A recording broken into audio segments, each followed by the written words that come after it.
What's going on, guys? It's GBP baby. Welcome back to another video. Hope everybody's doing well. It has been a very long time since I've posted. Apologies, I've been busy and I am slowing down as I tend not to trade in December.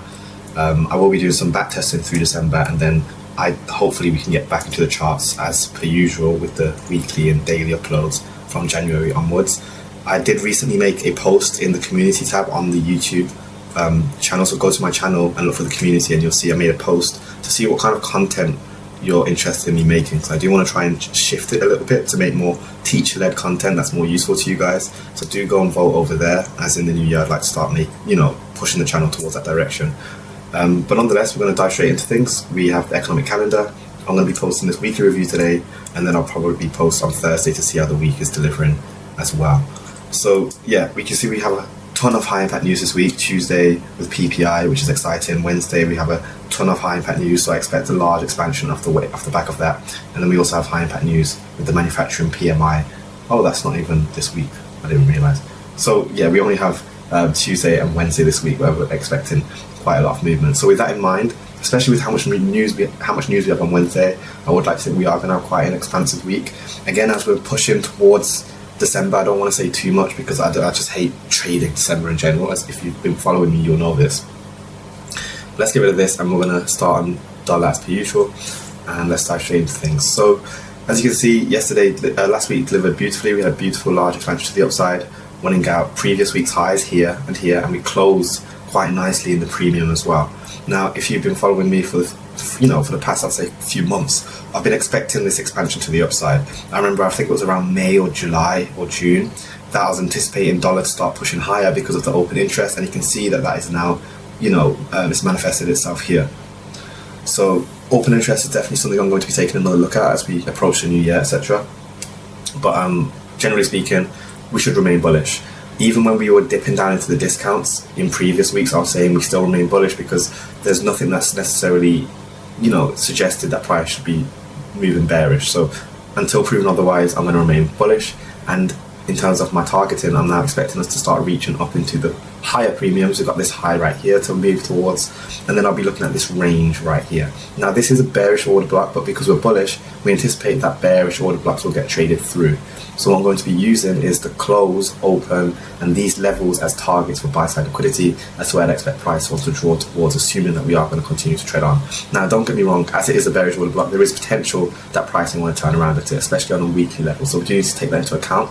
But if price manages to run through it, then and only then would I expect us to start thinking about reaching into the midpoint of the large wick that we have right here. So I'm going to get these levels all marked out as premium PDA rates I'm expecting price to want to draw towards.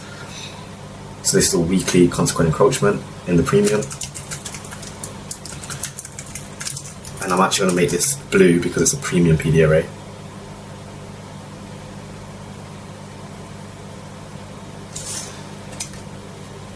Like so. And then I'm also going to I'm going to keep this as black and just mark it as a weekly bearish order block, because we need to realize that although we might not trade through it, price will likely react to it, and we need to take that into account so that we can anticipate that on the back of it.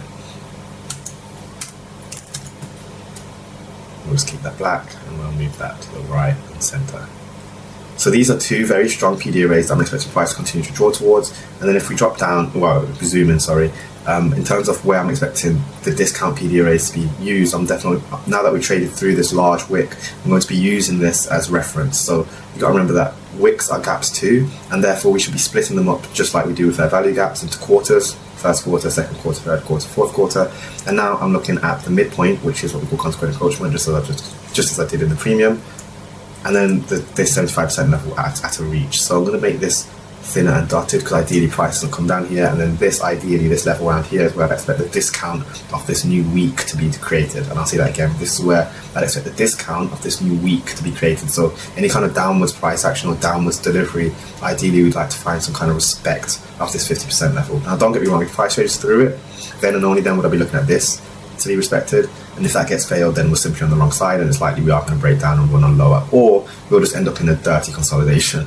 And like I said, with December right around the corner, I wouldn't be surprised if that was the case. But nonetheless, we still got this nice weekly bearish order block that I believe we're drawing towards, and so on the back of that, that means any kind of discount should be quite shallow, and that's why I'm looking here in terms of that PDA rate. But let's drop down to the daily, see what we can find. And you can see we've already had price wicking around this level. We see our price is coming off, coming into it, out of it, into it, out of it. There's no reason that price isn't going to do that again. So moving into Monday, Tuesday, you know, it'd be interesting to see if we can create some kind of low in there, and then ideally off the back of that trade higher. So I don't want to mark up too much things. We do have an inversion fair value gap to take note of. So between this low and this high, if we drag that through, that's an inversion fair value gap. Why?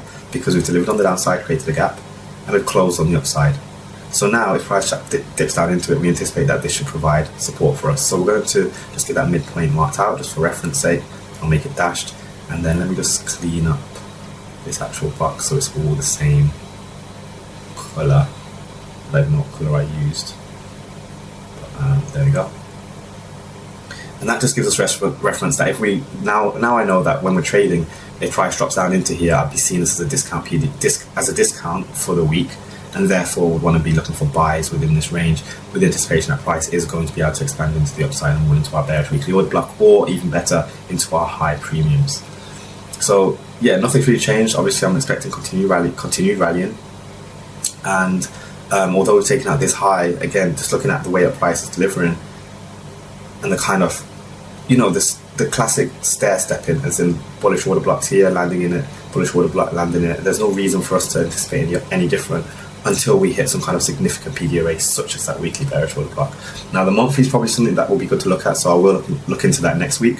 But yeah, let's now head on down to the 4 hour. And again, not really much going on here that I want to put to use. We're in a bit of consolidation towards the end of the week last week. And again, we created a massive gap, but like I said, I doubt price is going to need to come down there because I'm expecting price to continue to be able to rally higher into the premium. So I'm really not expecting too much.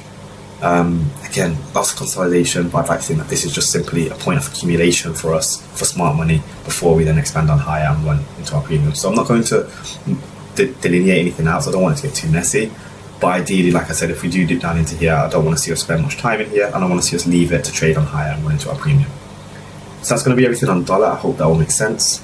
I think my mic might be a bit quiet, so apologies. Maybe that's, I'm not sure why it's not working as well. But anyway, let's now head on to GBP USD. And obviously, if we're expecting some rallying from dollar, we want to see if pound can continue to deliver to the downside, and pound is looking quite weak in that sense. Now, we failed to take out the same significant lows on pound, which means that it might need some catching up, which is completely fine. And then similarly, we have PDRAs in the discount, which we are likely going to find not issues with, but resistance with. We have a bullish order block right here, which is on a weekly. So let's get that delineated as where price may find, some kind of resistance. And then if price manages to run that, just like what I did on dollar, I'll be expecting us to run for this consequent encroachment of this large wick. Now, again, this is very ambitious, especially at this time of the year.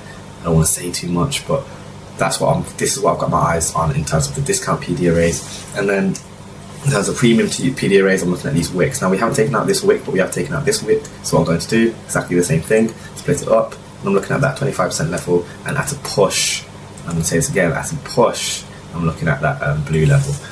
Because again, the more shallow we remain in the premiums, the more bearish we are, which makes it way easier and much more fun to be trading. So let's go down to the daily, and you'll see our price is messing around. We've got a nice little breaker here, high, low, higher, high. You see that breaker low is right in line nicely with the midpoint, which is what we call consequent encroachment. So if we can see price rally nicely into there, nice little fair value gap maybe, and then turn around out of that, we should be able to get in on some nice shorts to run out these lows in line with what we have with dollar in terms of dipping down to the discount and be able to trade higher.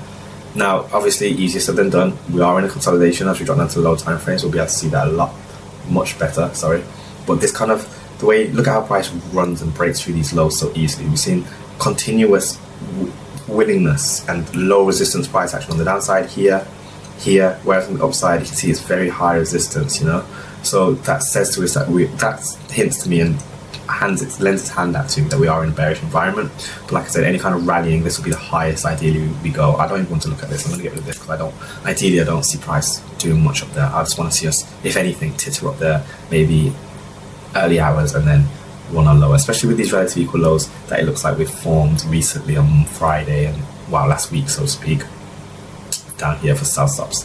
So it'll be nice to see if those can get grabbed. Let's go to the 1 hour. Again, clear consolidation. This isn't the best of environments, but if we remain with our bias, then we should be using this as an opportunity to be looking for trading opportunities, and what you do is you look at the current trading range. We'd see, okay, are we in a discount, are we in a premium, and if we're in the premium, that's when we should be looking for shorts, and then as soon as we drop down to the discount, we should be, you know, thinking about exiting our position, etc. But yeah, that's what I'm looking at right now on pound, and let's finish up on Euro USD.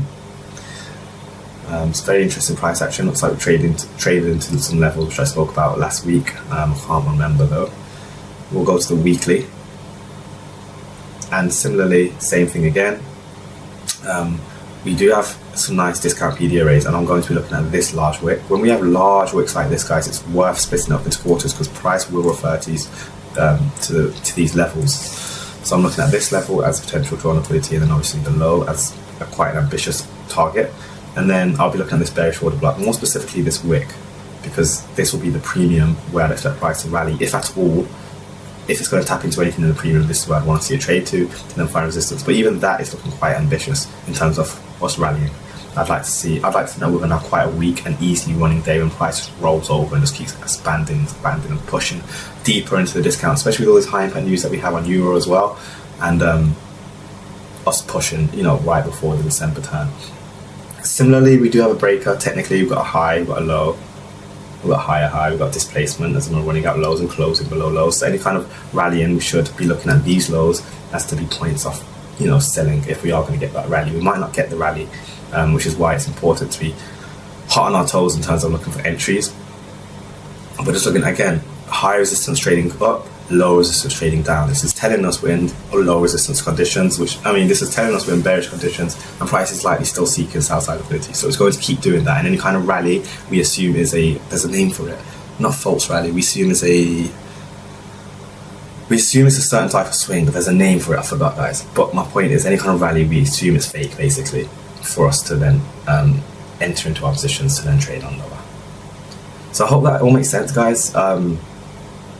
But that's what I'm expecting for this week, and I should be able to make a video on Thursday to see how we're delivering. So it'd be nice to come back and see if it played out or not.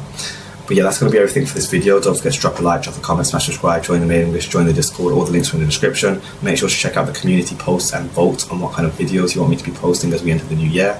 And God bless all of you, and I'll see you in the next one. Peace.